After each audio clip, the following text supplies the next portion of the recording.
조선 역사 속에서 가장 비극적인 운명을 짊어졌던 왕, 과연 누구일까요?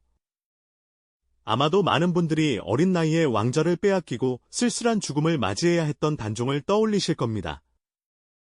그를 죽음으로 몰아넣은 그림자는 다름 아닌 가장 가까웠던 혈유, 바로 그의 숙부 수양대군이었죠.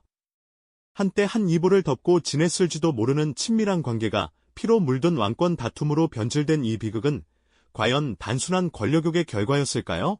아니면 역사가 예정했던 잔혹한 필연이었을까요? 오늘 우리는 어린왕 단종의 짧고도 슬픈 생애를 따라가며 조선 초기 왕실을 뒤흔들었던 권력의 민낯과 그 속에 얽힌 인간 군상들의 복잡한 욕망을 깊이 들여다보려고 합니다. 시대를 초월하여 인간 본연의 드라마를 보여주는 이 거대한 이야기, 그 운명의 시작점으로 함께 떠나보시죠.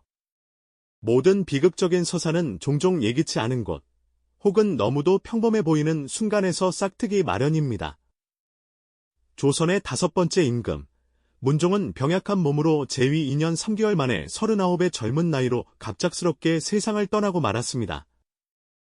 그의 죽음은 조선 왕조에 들이온 한 줄기 먹구름 같았죠.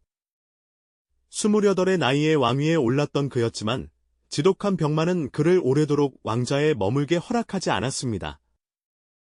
병상에 누워 숨을 거두기 직전, 문종은 12살 어린 아들 홍희, 훗날 단종의 손을 잡고 대신들을 향해 간곡히 부탁했습니다. 부디 어린 세자를 잘 보필하여 나라의 기둥으로 굳건히 세워주시오. 이 절절한 당부는 마치 폭풍전야의 고요함처럼 닥쳐올 거대한 파란을 예고하는 듯 느껴졌을 겁니다. 그렇게 12살의 어린 나이로 단종이 조선의 6번째 왕위에 올랐습니다.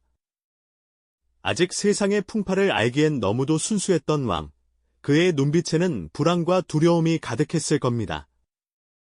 화려한 즉위식 속에서도 그는 마치 거친 파도가 몰아치는 바다 위 작은 조각배처럼 위태로워 보였죠. 왕의 자리는 본래 외로운 법이지만 어린 단종에게는 그 외로움이 더욱 크게 다가왔을 것입니다. 곁에는 아버지 문종의 유지를 받던 김종서, 황보인 같은 원로 대신들이 그의 든든한 버팀목이 되어 주었습니다. 이들은 문종의 신신당부를 가슴에 품고 어린 왕을 보필하며 권력을 안정시키려 애썼습니다. 마치 거대한 산맥처럼 왕실을 지탱하려는 노력이었죠. 하지만 권력의 세계는 한치의 양보도 없는 냉정한 전쟁터와도 같았습니다. 어린 왕의 연약함은 누군가에게는 더없이 좋은 기회로 보였을 테니까요.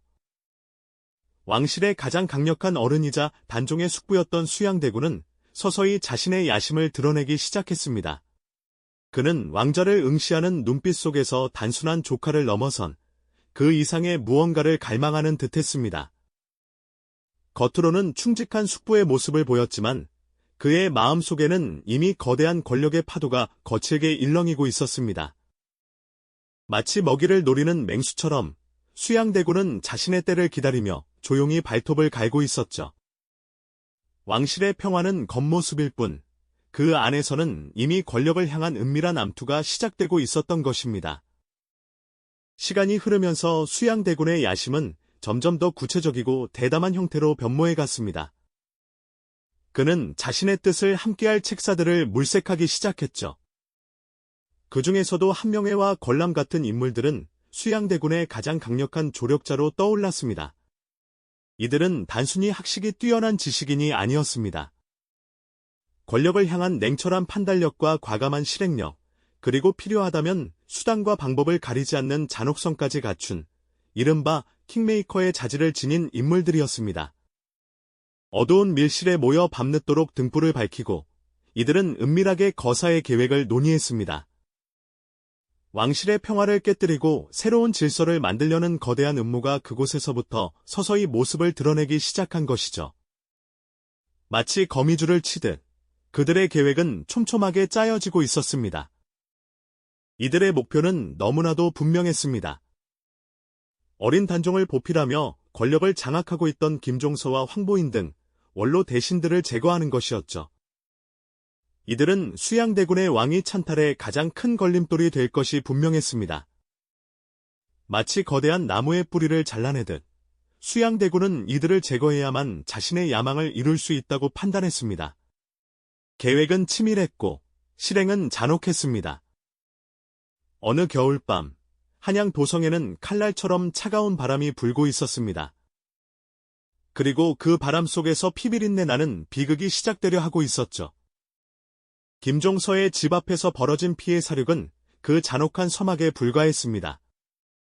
왕실의 운명은 이제 돌이킬 수 없는 경랑 속으로 휘말려 들어가고 있었습니다. 피할 수 없는 운명의 수레바퀴는 이미 굴러가기 시작했던 것이죠. 이제 권력의 잔혹한 수레바퀴는 그 누구도 막을 수 없게 되었죠. 어린 단종은 결국 왕위에서 물러나 상황으로 물러나야만 했습니다. 12살의 어린 나이에 모든 것을 잃고 홀로 남겨진 그의 마음은 얼마나 비통했을까요? 유백일에 오르는 그의 쓸쓸한 모습은 마치 겨울바람에 꺾인 작은 가지처럼 위태롭고 애처로웠을 겁니다. 그가 떠나야 했던 길은 단순한 물리적인 이동이 아니었습니다. 그것은 한 왕의 존엄과 행복이 영원히 사라지는 돌이킬 수 없는 비극의 시작이었죠. 하지만 그의 비극은 여기서 끝나지 않았습니다. 단종을 다시 왕위에 올리려는 충신들의 움직임, 이른바 단종 복위 운동이 비밀리에 시작되었던 것이죠. 성삼문, 박팽년, 하위지 등 훗날 사육신이라 불리게 되는 충절의 인물들이 목숨을 걸고 이 거사에 참여했습니다. 그들은 어린 왕의 비극적인 운명의 연민을 느꼈고 불의한 권력에 맞서고자 했던 겁니다. 그러나 안타깝게도 이 거사는 사전에 발각되고 말았습니다. 밀고자의 배신과 수양대군 측의 철저한 감시망을 뚫기란 쉬운 일이 아니었죠. 단종 복위 운동의 실패는 어린 단종에게는 치명적인 비수가 되어 돌아왔습니다. 이 사건으로 인해 그는 상왕의 자리마저 빼앗기고 노상군으로 강등되어 영월로 유배를 떠나게 됩니다. 태백산맥 깊은 곳, 강물이 휘감아 도는 청령포는 마치 자연이 만들어낸 거대한 감옥 같았습니다. 삼면이 깊은 강물로 둘러싸여 있고 한쪽은 깎아지른 듯한 절벽으로 막혀있는 그곳에서 단종은 세상과 완전히 단절된 채 고독한 시간을 보내야 했죠. 그에게 남은 것은 오직 차가운 바람 소리와 흐르는 강물 소리뿐이었습니다. 어린 왕의 고독은 깊어만 갔고 그의 절망은 끝을 모르고 이어졌습니다. 영월에서의 삶은 한때 왕이었던 그에게는 형벌 그 자체였을 겁니다. 결국 그는 그곳에서 비참한 죽음을 맞이하게 됩니다. 쓰러져가는 한 존재의 마지막 숨결은 절대 권력의 무자비함을 적나라하게 보여주는 역사의 한 페이지로 기록되었죠. 단종의 죽음은 단순한 개인의 비극을 넘어 권력의 속성과 인간 욕망의 끝을 보여주는 섬뜩한 경고와도 같았습니다. 이제 왕좌는 수양대군, 곧 세조의 것이 되었습니다. 그는 단종의 죽음이라는 씻을 수 없는 그림자를 안고 왕위에 올랐지만 강력한 왕권을 바탕으로 조선의 기틀을 다지는 여러 업적을 이루었습니다. 법전 편찬, 국방 강화 등 그의 치세는 분명 뛰어난 성과를 보여주었습니다. 하지만 그의 통치 기간 내내, 그리고 후대에 이르기까지 어린 조카를 죽이고 왕위를 찬탈했다는 비난은 끊이지 않았죠. 역사의 기록은 승자의 몫이라고 하지만 단종의 비극은 세조의 업적을 평가하는 데 있어 늘 복합적인 시선을 던지게 만들었습니다. 세조는 과연 폭군이었을까요? 아니면 혼란한 시대를 평정할 수밖에 없었던 냉철한 군주였을까요? 역사가들은 오랜 시간 동안 이 질문에 대해 다양한 해석을 내놓았습니다. 한편에서는 그의 철권 통치가 혼란을 수습하고 왕조의 안정을 가져왔다고 평가하기도 합니다. 반면 다른 한편에서는 그가 저지른 패륜적 행위가 아무리 큰 업적으로도 가려질 수 없는 역사적 오점이라고 비판하기도 하죠. 이처럼 단종과 세조의 이야기는 단순한 선과 악의 이분법으로 나눌 수 없는 인간의 복잡한 욕망과 권력의 아이러니를 담고 있는 겁니다. 어린 왕의 피로 얼룩진 왕자는 과연 누구의 것이었을까요?